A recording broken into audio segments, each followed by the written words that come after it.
Hello friend, my name is Gideon. Welcome to today's devotion. Once a lawyer asked Jesus the question, "Who is my neighbor?" In reply, Jesus answered him by telling the parable of the Good Samaritan. You can read this from Luke 10:30 through 35. Jesus told of this Jewish man who on his way from Jerusalem to Jericho fell into the hands of robbers.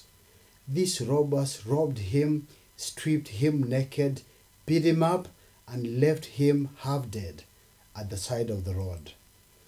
The first person to see the dying man was a priest, a religious leader, but he ignored him and went on his way.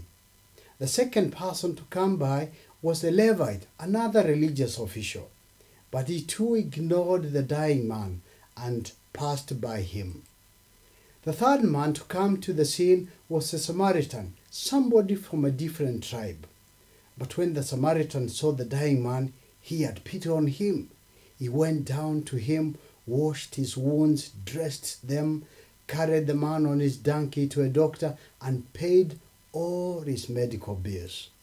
Now, let's go back to the question, who is my neighbor? Definitely, the lawyer who asked this question was not asking for a list of his geographical neighbors.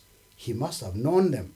Rather, the context of the story shows that the lawyer was asking, for whom are we responsible in issues of justice and mercy? The problem with many Jews at the time was that they took themselves to be very special, children of Abraham, and therefore a chosen people. It was therefore common for Jews to look down on those who are not Jews.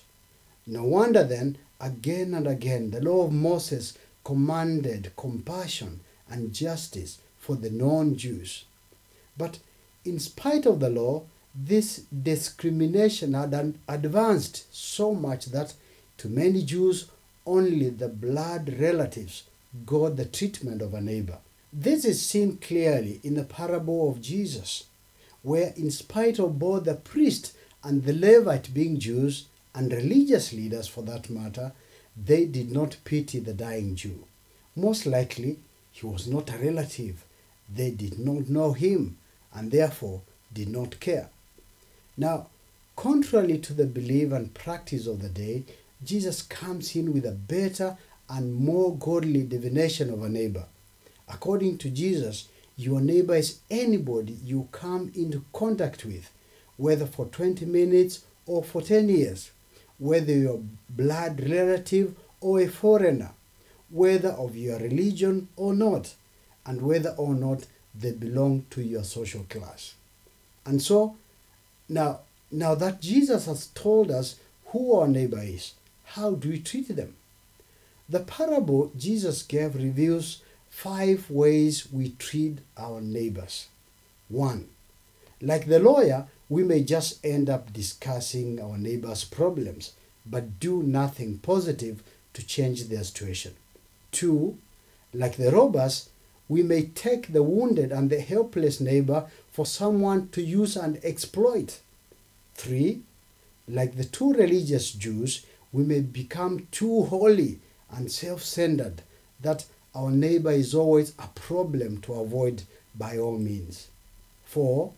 Like the innkeeper and doctor, it's possible to take the wounded neighbor for a business opportunity, someone to care for, but for a fee, mindless of whether or not they are able to pay.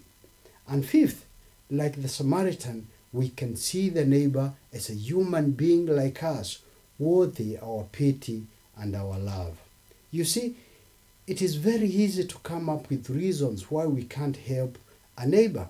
We may even label them as undeserving.